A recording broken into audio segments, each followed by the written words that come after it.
Hello everyone, my name is Chaos in the Sky, and welcome back to the Battle Union Week 2 PR. I have, of course, as always, the great Shroom Raver here with me. How's it going, man?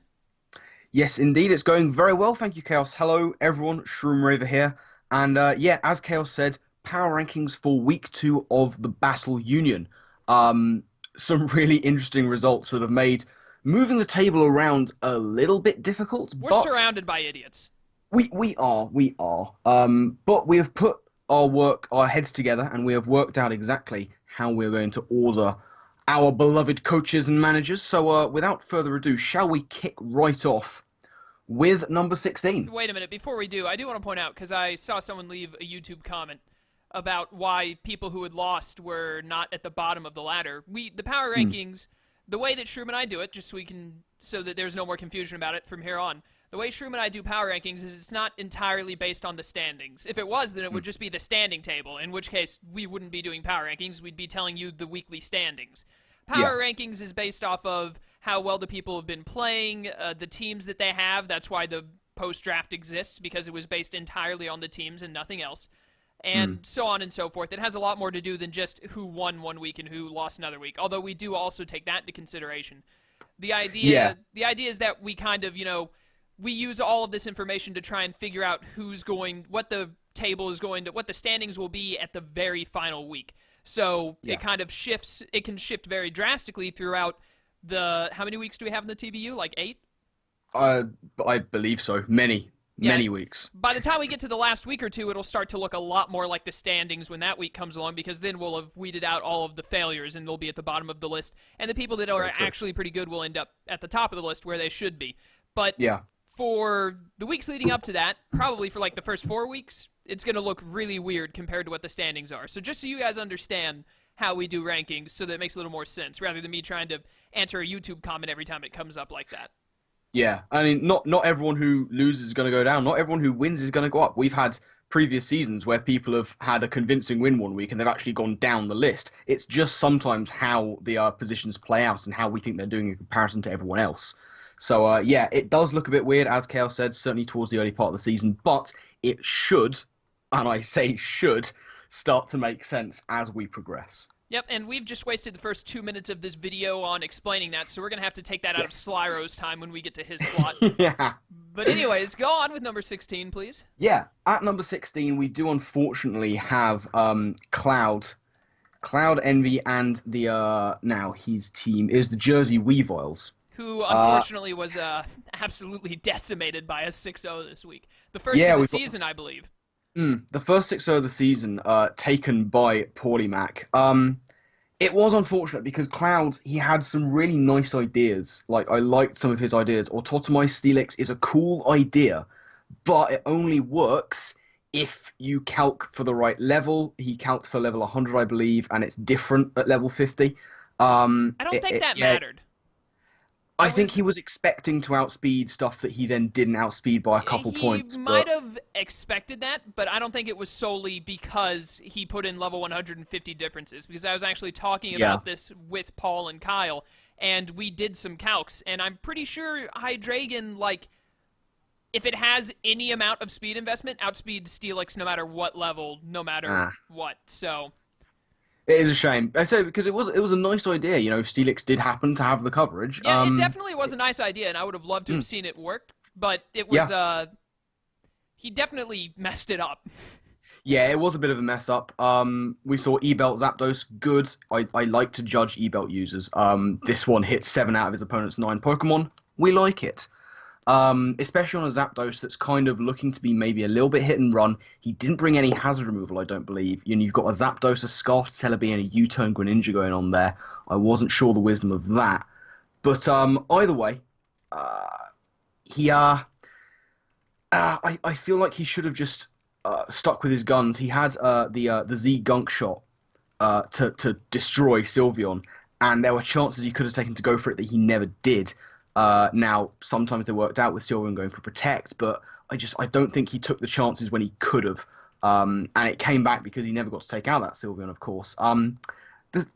Excuse me. The setup with Steelix was interesting because he has this Autotomized Steelix and he has a Memento Wheezing, which is cool. You know, you get Wheezing in. He knew it was going to come in on the Wheezing, and it did. So he could momentum on it, go into the Steelix, set up, and ideally sweep. Now, the fact that it wasn't outspeeding stuff aside, I do think he went for it too early. It was sort of really early turns that he went for the setup with Steelix, and it was just too early. He mementoed like turn 4. That's if your strategy involves sacking one of your 6 Mons, especially a Mon that can be as useful as Wheezing, in like the first 8 turns of the match, then you're planning wrong. That's just how it is. Yeah, it was a ballsy plan, with some cool stuff involved, but too early and just wrong calcs. It was unfortunate. It was ambitious, and we do like ambition. But you know, with Steelix gone, he was left with too many common weaknesses at the end, and it was Sylveon, I think, that cleaned up. So Steelix could have been nice there. It was unfortunate. You know, I'll give Cloud his props. He rolled the dice. He went for it. It didn't work out this time. It's unfortunate, but you know, I admire the spirit of going for it. Don't put words in my mouth. I admire success, not ambition. You either do it right or you don't even show up. So hey, well, we can't both have the same opinion. It'd be boring if we're both the same. Yeah, but we're also on the internet, so neither of us are allowed to have an opinion. But anyways. Oh, that's very true. Yep, get wrecked, you nerd. My bad. But yes, I think with that said, we could probably move on to number 15 on the list. That is going to be Skyrander and the Scandinavian Stoutlands, coming off what I believe was a 2-0 loss to Leo and the Durham Druddigans. Now, this one, again, interesting stuff. Good call on the T-spikes from Sky. Everything except Registeel is affected by it, and he looked to try and get them up as early as possible, which was good. And he had the ascendancy in the early game. This early Scarf bluff on his Gardevoir was very well done, because it allowed him to get huge damage early on to a fairly frail team. Admittedly, some of that damage was a bit lucky. You know, crits happened, and it was unfortunate. And the thing is, Sky lost a game where he was playing well. Like, Sky was playing well, and we'll talk more about Leo later on. He was on another level. And yeah, Sky was doing everything right, but he was just one step behind through no fault of his own. He lost out in some mind games with Jolteon versus a Scarfed Excadrill. The Jolteon was on a balloon. Like, he stayed in knowing he couldn't hit Jolt, but also knowing he didn't have a switch into Jolt. So there was this constant sort of game of chicken as to who was going to switch out first, and unfortunately Sky did buckle early. He didn't play badly at all. He was just outplayed, really, even though he didn't play badly. Typical Skyrander getting outplayed. I mean, what, nay? How dare you, sir? It's ridiculous, too, because he had so much hacks going in his favor. Like, he got crits, he got dodges, he got Spatak drops, to everything, man. It's like the world was like, you know what? Leo needs to be stopped. But then Leo was like, screw you, world. I always win. It is true. Leo just sort of looked the world in the face and then kicked it in the face and said, no, this is not happening. I think the world also like tried to give back to Leo a little bit. It realized, like, oh, crap, this guy means business. He's not going to let us just screw him over with hacks. And so they let his Zoroark disguise itself as Mimikyu, which he didn't think would happen. Yeah, this is true. But I say we'll talk about Leo a bit later on in his stuff. But yeah. Can we just like only talk about Leo and ignore all the other failures on this list? No, we have to be fair. I know that's not your modus operandi, but we do, and we shall. I shall force against your will. Fine. I'll buy you a cookie when you come over and visit. All right, good. I expect like I want a sugar cookie specifically. I don't like chocolate chip. Anyways. Let's move on to Dokes, who is in 14th place. I believe Dokes played Jim this week and took him out with a 2-0 victory. But he also lost 2 Mons to Rabombi. So who's, you know, is it really a victory or is it just like not a loss? I think it's just sort of parity in that respect. Dokes coming off the back of an interesting loss last week. Which made some of his decisions a little bit interesting because his opponent has a fairly set-up heavy team. You've got a lot of potent setup there and passing involved with that as well. I was expecting the Ditto because of that, but then again, given sort of how last week could well have been playing on his mind, you know, bringing Ditto against another fairly hefty setup team where it just didn't happen, I can kind of see where he was coming from. Effect Spore Amoongus was interesting. Don't even remind me of that. I forgot about it until you said that. Why would you ever run Effect Spore Amoongus out instead of Regenerator unless you're playing VGC? As the only time it is acceptable. I don't know. I mean, I haven't spoken to Dokes about this. Maybe there was a reason. You never know. There may have been a reason.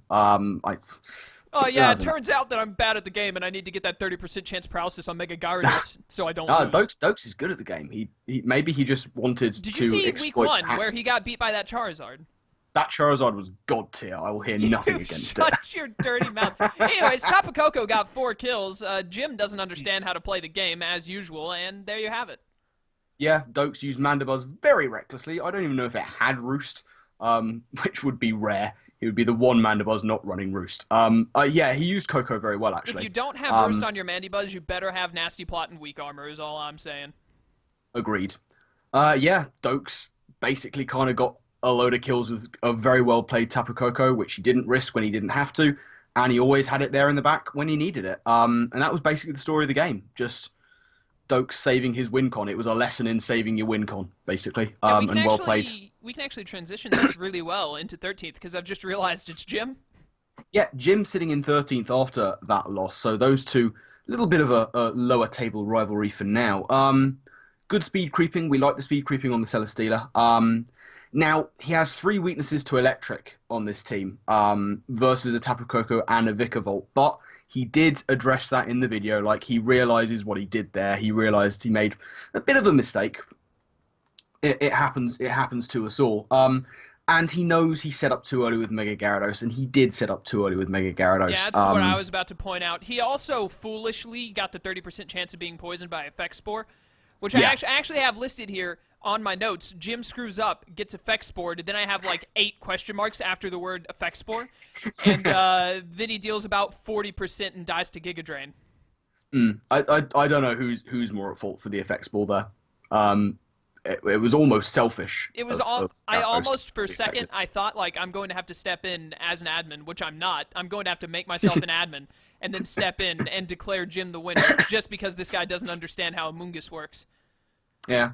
But looking more into sort of what Jim was doing, I actually quite liked what he did with Nidoqueen, despite not liking how he started. Let me sort of explain that in actual English that makes sense. Nidoqueen was sort of an early win con, and it also needed to take a lot of hits, but Jim let it take too much damage, again, something he realized and accepts. He was worried about it as a win con. I was worried about it against Tapu Koko because it's the only thing that could really stop it. So Jim changes his plan, like sort of halfway through on the fly, and decides he's going to very ballsily bluff the Scarf. And he did very successfully for quite a lot of time. Bought himself some time to try and pass a wish into that Nidoqueen, but unfortunately he just wasn't afforded the opportunity to do so. So I liked his sort of making up a new plan on the fly, which was successful in what he needed it to do at the start, but he couldn't quite get the end game as he wanted, and unfortunately he does take another loss there. And there you have it. That's pretty much the story of it. So with that, moving on, who do we have and in... sitting at 12th. Yeah, I think it's 13? 12. Who do we have? It is 12. We have Eric. Eric, the Ashton Bristol Akai, Bedoofs. The Bristol Bedoofs, AS Bedoof, the Bristol Rowlets. You stop everything AS you're doing Rowlets, right now. Eric. Shroom?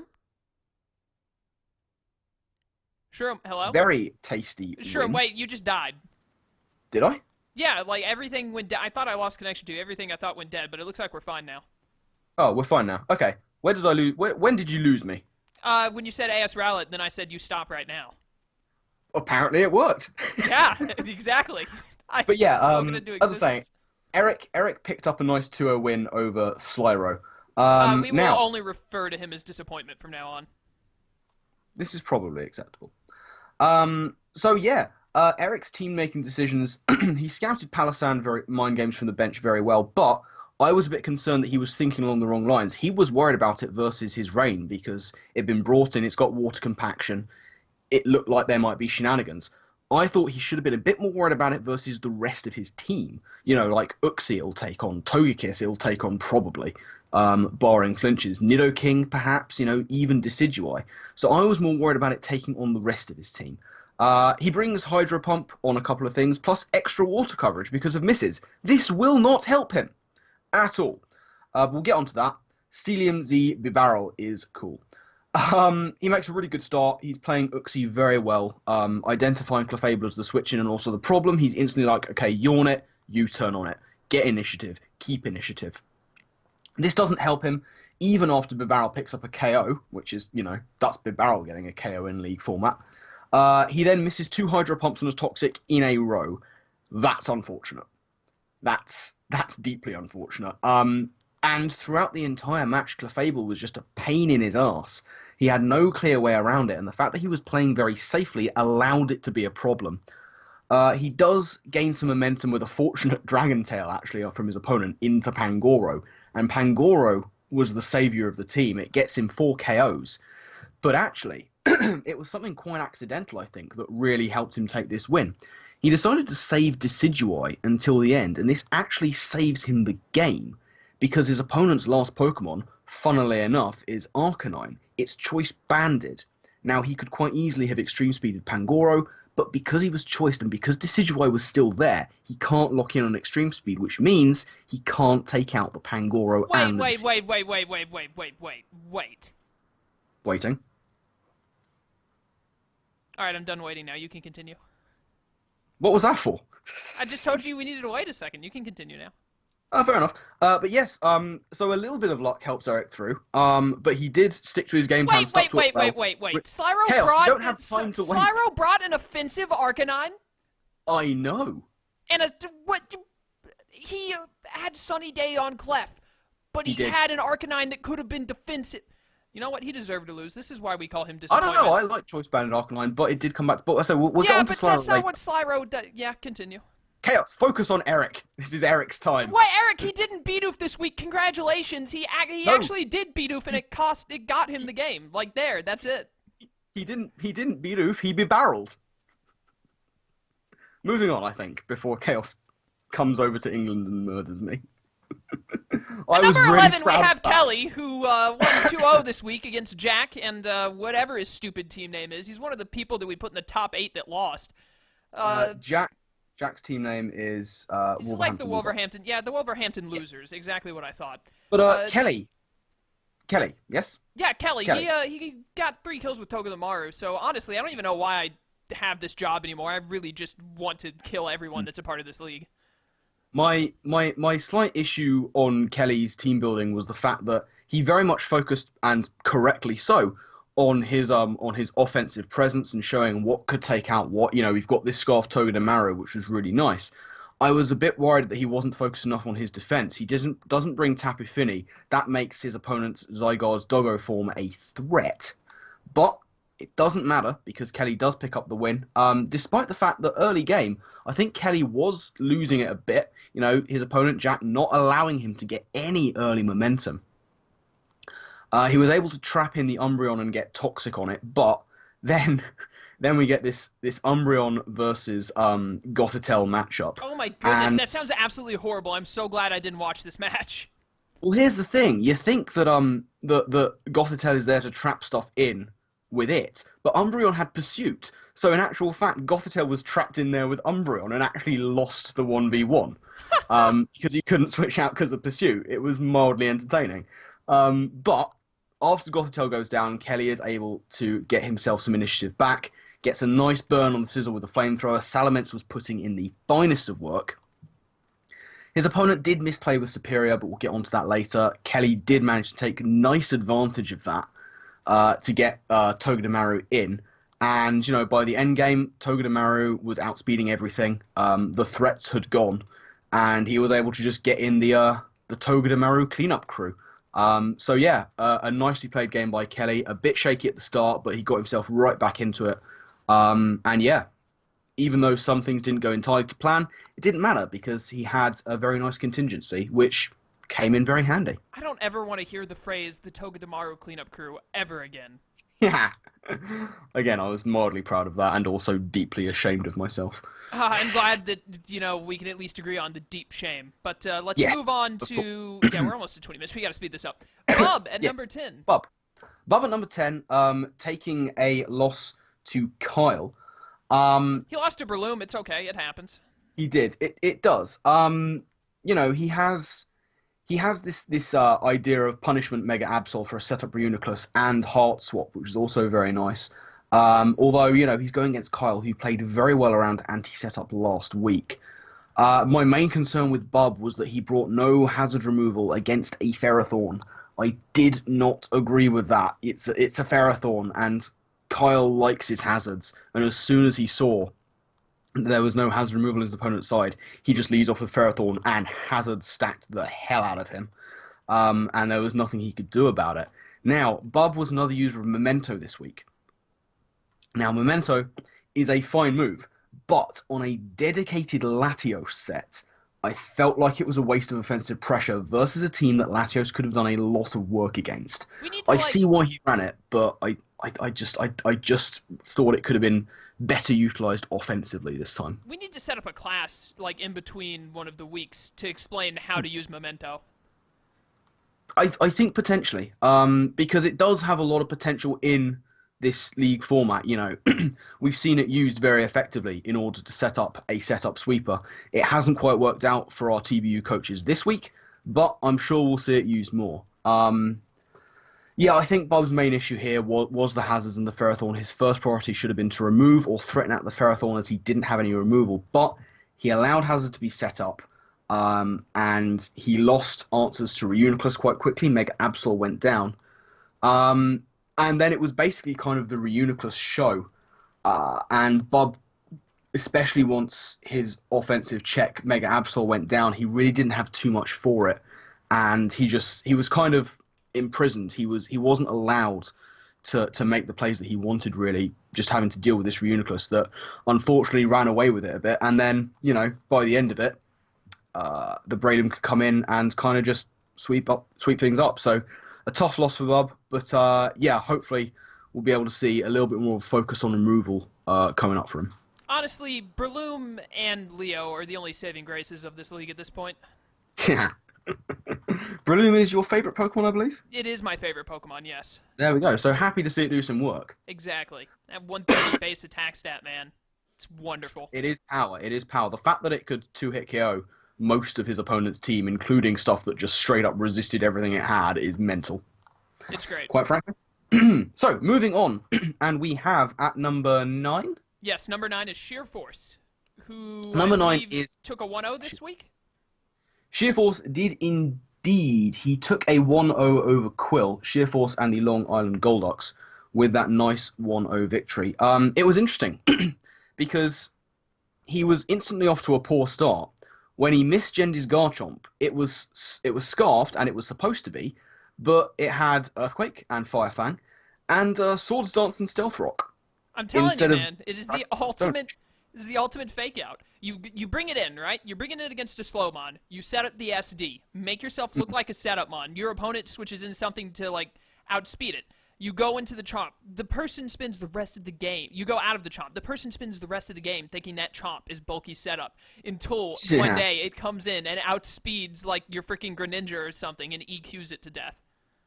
It's an interesting tactic. Certainly an interesting tactic to employ. It kind of went down a bit differently for Shearforce, who incidentally bought Specs Victini. That's cool. It looked like it was going a bit bad for him because Quill was just dead set on not switching out. So he puts a Drapion to sleep, but doesn't capitalize on Quill not switching. He chooses to get the spin off. And then again, when he has Garchomp in on the Drapion, he chooses not to just plot the Drapion. And this works out brilliantly well because he gets his rocks up, I believe, even though he's scarfed. And then the Drapion wakes up and goes for knockoff and knocks the scarf off. So it all works out very well indeed for Shearforce. I don't think it could have gone better if he'd planned it that way. So that was good. But then he lets his spinner go down with Toxic Spikes up. That was, I thought, a misplay on his part. But it all changes. The fact that he does get his webs up was huge and very crucial. He gets his webs up, and now he's saved his sweepers, Victini and the suddenly non-scarfed Garchomp, until the very end. And what this does is it pressures Quill, his opponent, to set up a Rock Polish on Terrakion when he really wouldn't have wanted to otherwise. And he does that, and then Shearforce gets a huge sleep powder off onto the Terrakion. That allows him to just be straight up killed by the Garchomp, and Victini takes the cleanup. So a really he made the best of what seemed to be a bad situation, Shearforce, and he came out of it on top. So yeah, well played to him. Still wish that my strategy would have worked with the setting up SD to bluff the not scarf, but you know. One day we will see it happen. One day. Look, I'm handing out league genius right now, so someone who's actually good at the game and can make it work, Kyle, Leo, anyone who's listening that is actually good at the game, try and make that happen. I hope so. Anyone. Let's move on to number 8, which features the Lele Man managing to come back from his horrible loss last week. Yeah, we have number 8. We have Alex and oh god, what's his team called? It's like the Birmingham Spritzy or something stupid like that. Yes, it is the Birmingham Spritzy, who takes a 3-0 win. Now, we don't have an awful lot of information on this match. This is a little bit of a disclaimer. This match was played as of recording yesterday. Alex, for those of you who don't know, he's got part in a show coming up, so he's working 12-hour days with very little in the way of breaks. And he's balancing, academic work with that. So he's a hugely busy man. He's got a lot on his plate. So we're going to let him off for a little bit of a late upload on this one. But what we do know is that he had Nature's Madness Tapu Lele for an AV Meloetta that he was expecting. It also had a nice Kebia Berry expecting the Skuntank. Sorry, now neither of them actually ended up coming. We had a different Meloetta set and no Skuntank, I believe. Scarf Lantern outspeeding Mega Pinsir by 1 point and everything except Raikou on his opponent's team. Now, we don't know too much about the game. Alex has spoken to me a little bit. I was there for the very end of it. He had a Lumberry Dragonite. That was popped, unfortunately for him, on turn 2, which he really didn't want. And then it got Toxic, and then his opponent was able to kind of play around it very nicely with switches. And then we had this one very fortunate turn, which could have been game-changing. Alex in with Rhydon, I believe, dodges a Focus Blast, and then crits a Dragon Tail. That allows him to get Rocks up, and the extra damage from the crit allows what I believe was a Komodo to then be taken out with a subsequent attack later on. So that was a pretty big turn in the game, and he managed to get some nice Scarf Lantern action, even though he probably should have gone into it earlier than he did at the end game. But yeah, overall, a really nice recovery from last week from Alex. And yeah, a good result for him, basically. Yeah, I haven't talked to anyone about this match, so I literally have no idea what happened other than what the final score is. So I'm not really going to add much to this one, and if you're done, we can just move on to number 7. Yeah, absolutely. That sounds good to me. We'll move on to 7, and that is going to be Quill and Juventus taking that loss to Shearforce. Now, some interesting decisions on Quill's side. He brings 3 ground weaknesses versus a Garchomp. With only 1 immunity/resist in the form of Thunderous Incarnate. And one of those was his own choice. It was Steel Silvally. But he did build his Steel types very well to try and live hits, and we'll see that come into play later. The speedy, bulky Wish Yawn Espeon was interesting. Now, the main thing was the webs. Quill does not bring Fortress, which I believe he has. He doesn't bring Hazard Removal versus the webs. He said his team didn't mind it, but they did mind it, and it really did come into play later. He did have a good start getting Toxic Spikes up very early. That allows him to really pressure his opponent. And he was playing well enough to the point where he just didn't need to make constant switches. It was going fairly well. But then the webs come back to bite him. As we explained a little bit earlier on, the sticky web forces him to set up a Rock Polish on Terrakion, which he would not have needed to do otherwise, and he wouldn't have wanted to do at that time. His hand was forced. And what that meant was it got put to sleep by the Tangrowth, which I believe he would have taken out with his Z Close Combat. And that really comes to sort of sting him. Now, he had great Silvally investment. It did allow him to live a Garchomp's Earthquake, which was pretty huge, and take it out with an Ice Beam, but then you get down to the 1v1 situation at the end where Specs Victini just bopped a bulky Manaphy with 2 Thunderbolts. So the webs did come back to bite Quill in the end, which was unfortunate, but it's a learning curve early on in the season, and I think this has been a week where people have slightly underestimated hazards a little bit, and I'm sure we'll see that change. That's what happens to you when you say, like, oh, this isn't even going to bother me that much. Or this isn't going to happen. Then it just destroys you. It's like Yes, I was gonna say monkey's paw, but that's not what I'm thinking of. Something else. I I'm don't not remember sure. the term for it, but yeah, I mean, you say it's not gonna happen. That's what's gonna destroy you. I'm I, reminded of a time in back when I actually played Pokemon in PPL D2. Was playing against Paul and mm, happened to watch his team builder where he said, "There's no reason for Chaos to bring a Scarf Tyrantrum. There's no way he ever will. If he does, then that's a mistake on his part." And then Scarf Tyrantrum proceeded to win me the match. yeah, yeah. Believe it's also known as Slyro syndrome. Yeah, that sounds about right. That sounds about I right. we rip on Sly a lot, but But he's a he's high constant up the rankings disappointment, for a so it's reason. okay. We'll see if we We'll get see. into it a Well, bit you know later. what? Let's just But hurry up and get to Sly so we can talk yes, about Mr. but Consistent Disappointment. we have others to go through before we get to Sly, and Yeah, one of those is at literally number one. 6. Yeah, literally that one. Yes, at 6 we have Jack and his Wolverhampton Weaviles, who took that tough loss. It was a tough loss to who did he play? I completely forget. Kelly, he's the one who let Kelly. Togedemaru get 3 kills. That is true. Yeah, the one thing I don't have in my notes right in front of me is the matchups of the week. But yes, Jack, well prepped Heatran, well prepped for Heatran, I should say, and by extension Togedemaru. You know, you've got Earthquake Zard Y, you've got HP Ground Superior, both of which I think were expected, kind of. And we're seeing Shed Shell users against Kelly and his Gothitelle. This time it was a Cresselia, and that did come into play. One thing I really liked, one set I absolutely loved, his Superior, Poisonium Z Gastro Acid. Wait. Run that by me again? Poisonium Z Gastro Acid. Now, what does this do? Well, Gastro Acid, as you probably know, is a move that nullifies an opponent's ability. Now, when you give that the Z Crystal, it also increases your speed by 1. And very crucially, those Z moves that affect your stats, they're not affected by Contrary. So, really nice build. And it would allow him to get rid of a potentially nasty ability.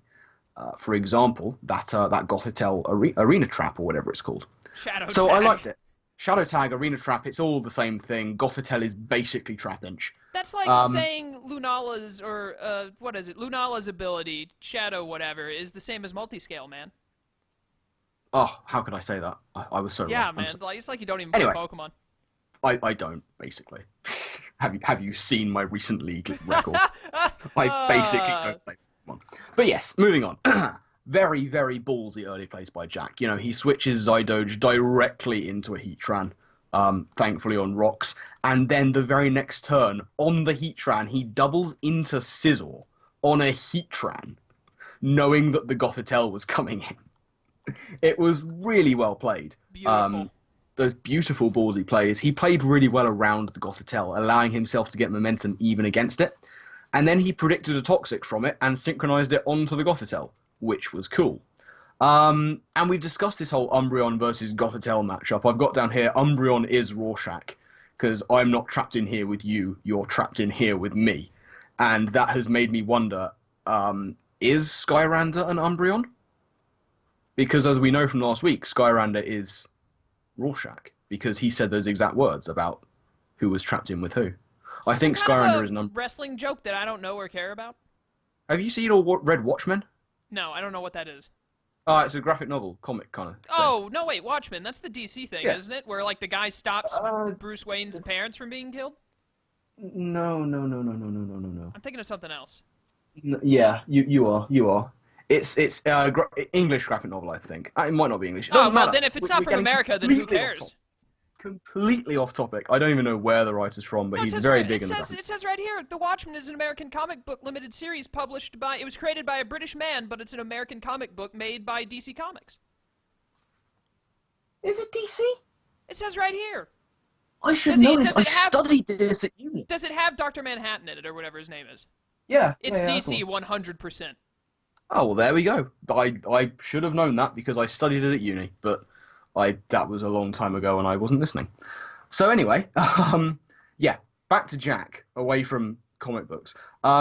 Yeah, he knows that he took unnecessary damage on the likes of Cress and Zydoge when sort of switching around when he maybe should have been sacking things. I think he was starting just to make too many doubles.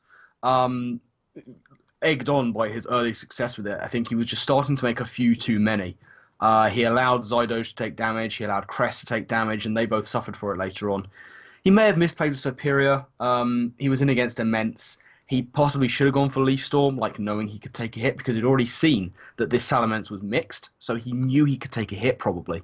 He probably should have gone for the Leaf Storm or the Z Gastro Acid and then tried to kill it, but unfortunately, it didn't work out that way. And then his very cleverly sped crept Zard allowed him just enough HP investment to live a Rock Slide from Heatran, which was a nice touch, but it was a little bit too little too late because the end game cleanup was on against him already. Chaos? I'm sorry, what were you saying? I was talking about Jack. Oh, what were you doing? I'm sorry, I had to reply to something that involved college, and it couldn't wait. Oh, right. I was hoping fair. that you would just continue to do our jobs for us, but I'm back now. Right. So, are we done Sorry, with Jack? Yeah, we are done with Jack, so you've come back just in time. For consistent disappointment, yes, number For 5. Slyro! Yeah, we have Slyro, who I wish I could get down into, like, the bottom 8 somehow. But, Slyro played Eric this week, and, he got rained on. He let Babero get a kill. He Dragon-tailed into the incorrect Mon, and then he didn't bring defensive Arcanine, so I can't even begin to list the many ways that Sly has just let me down. Is it worth making sure of a disclaimer to say that actually the three of us, myself, Chaos, and Sly, are actually very good friends? And we're not just hating on each other the whole time? Us three, we all hit 400 subs at the same time. We're basically triplets. Yeah, pretty much, except, I'm the one that went on to be successful, and then you're like the one who's still managing pretty well, and then Slyro's just the one that we try and deny we know at parties. The one we keep in the attic. Yeah, exactly. Wait a minute. You British people keep your disappointments in attics? We have basements for that. We keep most of the relatives that we don't want people to see in attics. We put them in basements over here. But anyways, or yes. to a home, depending on how old they are. I think the thing I was most annoyed about is the fact that he didn't take the chance to 6-0 Eric with Excelgor. Yeah, I mean, that's kind of like unforgivable, honestly. Really, that was an opportunity that should have been taken, but he's got in Palisand. I liked the move into Palisand. I thought that he probably should have paired it with something else. Like, if you bring in Palisand against Rain, you got to expect the special attacking Rain offense, but we didn't see Kamala, which I thought would have been a nice pairing with it. And we also didn't see Electivire for that offensive pressure against Rain. And no Unaware on Clef. He had Magic Guard, not Unaware, and you're facing off against someone with a Decidueye, which is arguably one of the best stat passers around at the moment. And yeah, there was a few other things I'd like to see. Shadow Ball on Palisand instead of Hidden Power Fire. He had Druddigan to deal with Mega Sears, and Shadow Ball just would have hit more things on his opponent's team. But, with that being said, this is one of the greatest uses of Clefable I've seen in recent times, because it just sat there and didn't die. Like, it was just a constant annoyance to Eric, who just couldn't get past it. And Sly was able to very cleverly take advantage of Eric's just move to play safe. And he was just able to just soak up the pressure and slow down any momentum that Eric wanted to gain. And despite the fact that Eric was, in technical terms, gaining momentum through a U-turn, it didn't matter because Clef was just sitting there and soaking up all the pressure and getting rid of the rain and healing up. So just a stunningly good use of Clefable by Sly. I can't fault him for that. Unfortunately, his luck was bound to run out with it. He does lose one of the 50-50s in the worst time, despite having sat there and worn down Uxie and soaked up pressure and stopped Decidueye from PP stalling it, even though he didn't intend to do that. That involved a lucky burn. Clef was kind of running a one-man show, but the eventual 50-50 does go against Sly, and unfortunately for him, it was at the worst possible time, and it basically did allow Eric to take the game against him. So it was a very promising match. It was an excellent use of an excellent Mon, with some good support around, but it just shows how sometimes these decisions, you lose one at a bad time when you've won every single other one going, and it just goes against you. There it is. I don't have anything else to say on Sly other than, he disappoints me. Sly, you better get at least, one win this season. Like, come on, man. Give me at least something to say you didn't do horribly with. I have faith that he will. I have faith that Ah, he well, see, will. Shroom's got faith in you, so you're doomed from the start. Anyways, Yeah, let's move on to, we got like 2 minutes for the last 4 people. We gotta... that's all right. We'll go a little bit over, but we've got Ethan here at number 4. Again, we don't have too much on this. This is the game that just happened yesterday. What I do know is that we had special attacking Stelium Z Komodo and Solar Meme Torkoal, which was nice. Did you I'd say did you say solar beam, Torko? no, I said Solar Meme. I was about to say it sounded like you said solar meme. I did. I was just making sure Solar that we Meme, were on the same page. Solar Meme Drab Torkoal. Now I don't know too much about the rest of his. Well, I know about the rest of his team. It was sort of fairly standard builds for the most part. What I don't know much about is the beginning bits of the battle. What I understand is that Meloetta was looking fairly threatening, and Ethan did choose to let it go down when he technically could have tried to save it, switching a Skarmory to a Cobalion, but he wanted to get that free switch, so that's fine. We talked about that unfortunate turn where the Focus Blast was missed, and then there was the Dragon Tail crit, and then there was the rocks that we gotten up, and it kind of all went south for Ethan from there. But we did see Sugarberry Torkoal living an Earthquake from Rhydon at about 30% and going for the Solar Meme and getting the KO, which is nice. He should have just like played through the hacks like Leo did and won anyway. That would have been ideal, Ethan. I don't know why you didn't do it. But no, I say I don't know too much about this one.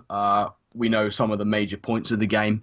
But yeah, it's an unfortunate loss for Ethan, but he's still high up the rankings at the moment, and we'll have to see if he can, get himself back on track. Only time will tell. Let's move on Indeed. to number 3, where Kyle has finally made his way up into the top 3 and will probably be staying there until he eventually takes over Paul for number 2 and then eventually loses to Leo. But Quite possible, quite a possible outcome. But no, yeah, I just Kyle... spoke it into existence. I don't know what you mean, possible outcome. So yeah, Kyle.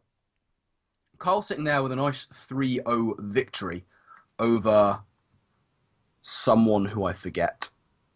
Again, I don't have these matchups, and I keep forgetting people's names. Who did Kyle play? Kyle played... On that note. Bub. He played Bub. Nice, nicely done. So Kyle looking to prove that Breloom isn't trash in League format. Which it isn't. As many, I believe Stephen Hawking once said that Breloom is trash in League format. Yeah, it was right after he said that we should ban Z moves from League format. Represent, I believe he followed up with. Yes. Looking to prove that. No, it was, he said, don't at me. Oh, that's true, yes. Oh, maybe I'm confusing Stephen Hawking with Shoddy. I feel like we're getting off topic and we don't have much time. Oh, yeah, you need to, finish talking about Yes. these nerds. Kyle, very specific builds continue. If you want to learn about stat optimization, go to Kyle's team building video for this week and watch everything he has to say about Crocodile. I can't even remember all the stuff he said, but it was brilliant. And that's the kind of stuff you want to watch to learn about optimizing your stats in League format because, so many people, that's a really sort of big market at the moment. In the game, he recognizes no hazard removal. He gets up all of the hazards and then saves Ferrothorn for fodder very well. He played very well around Magiona with Starmie, just predicting the hell out of him, basically. And again, much with someone who's going to come up in a little bit, there's actually not too much to say about this game other than sort of Reuniclus.jpg, who kind of just sat there and set up a little bit and wasn't allowed to die.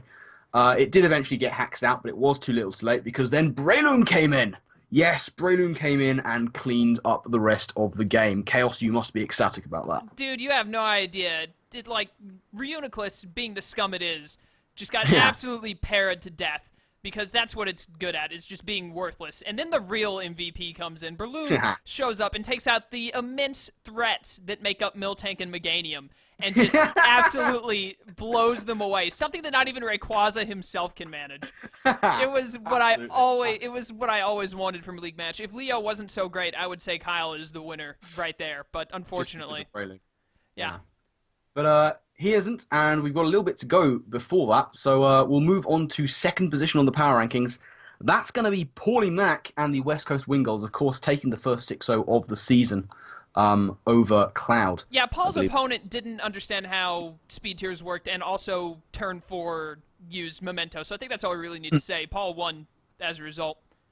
I mean, yeah, I liked a lot of his sets. I thought he should have bought offensive Alolan Marowak, but as it is, his choice to go Speed F did come into play, so fair enough, Paul, I'll give you that one. Yeah, just only got one Pokemon wrong in his predictions, but he had ways to deal with wheezing, most of them being the wheezing itself. Um, and to be honest, like I've spoken to Paul about this, there's really not a lot to say. He kind of just played a game of Pokemon, Yeah, pretty much. and that was it. I'm reminded He, of a he made he certain. made go on. I'm reminded of a certain meme. Your opponent can't kill your Pokemon if you kill your Pokemon. It's very true. It is very true. But yeah, honestly, there is not a lot to say in this one from Paul's perspective. He made good, safe plays, and benefited from a few, mistakes on his opponent's part. And by the end of it, Sylveon was able to clean up. There was too many weaknesses to Fairy left. Paul built well for a team he expected, and as I say, he just played a game of Pokemon. He pressed the right buttons. Pretty sure it was this. Like Paul essentially had about as much difficulty as if he had gone and fought the in-game Elite Four. Potentially, yeah. I mean, it was just well played. But speaking of well played, we can move on to number one on the power rankings list, guys. You and girls, you know who it is. It As is of if course any girls Leo. watch us. You. But yeah, you know, Shoddy you know who actually it is. probably It's, watches. That's true. It's Leo at number one. With Wait, what? with Leo got to Durham. first place? How did that happen? He did. It's Leo with the Durham Drodigons taking the 2-0 win over Skyrander. Now, I have to say, I have written down this is, in recent memory of me watching draft format, this is probably one of the best played games I've seen in a fairly long time. First off to say, I really liked his approach to the game. Like, it's a bit different from how he would normally function, but he knows that Sky is an offensive player, so he just chooses to straight up fight fire with fire. He brings dual screens Necrozma and 5 offensive Pokemon. Because he knows Sky's style, but he also knows that Sky's team is a lot slower than it would normally be, and Leo's is faster. So he just brings offense and screens. Yeah, but then he missed Air Slash, which, to be honest, are you really a good Pokemon player if you don't hit Air Slash?